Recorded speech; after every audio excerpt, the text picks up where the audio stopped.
Ayan, good afternoon mga mami, mga daddy, mga kamate. So, nandito tayo ngayon sa hospital. Siyempre, dadala natin si Antoinette ng mga putas. Marami akong dala putas, so akitin natin siya. Room 802 siya, no? So, ngayon, bibisa tayo natin si Antoinette. So, akit tayo sa room niya. Siyempre, may dala tayong mga putas. Ayan, tapos makikita nyo, kasama ko si Jackie. At siyempre, kasama si Jacob. So, nandito ako sa admitting. Magpipirma lang ako ng waiver kasi may kasama akong bata. So, tara, sama kayo. Silipin natin si Antoinette kung kamusta na siya. At kung ano na ba kalagayan niya ngayon. So, tara. Siyempre, nanay, naalala, punta tayo ngayon. Silipin natin siya mamaya. So, tara, akit tayo. Siyempre, dito tayo sa hospital, no? Ito siya. Tingnan natin kung ano kalagayan niya. Saan ang elevator?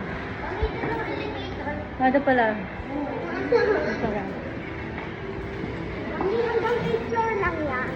No, 8 floor. May tayo ng elevator.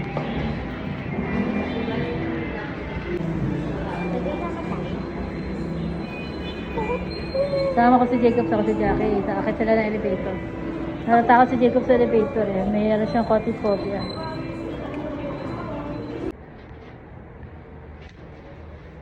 So, nandito tayo sa elevator na. Wala, basta tayo ng elevator. So, labas na tayo. Hanapin natin yung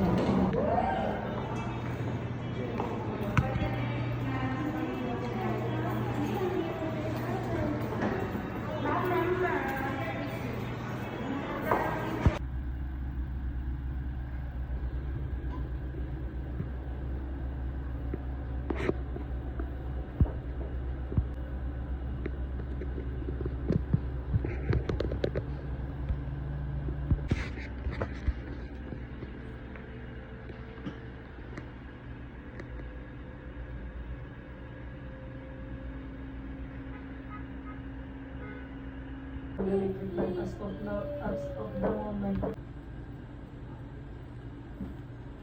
Ate Marian, Ano? ano yung pinakita mo kayo? Undin. Ha? Ano ka?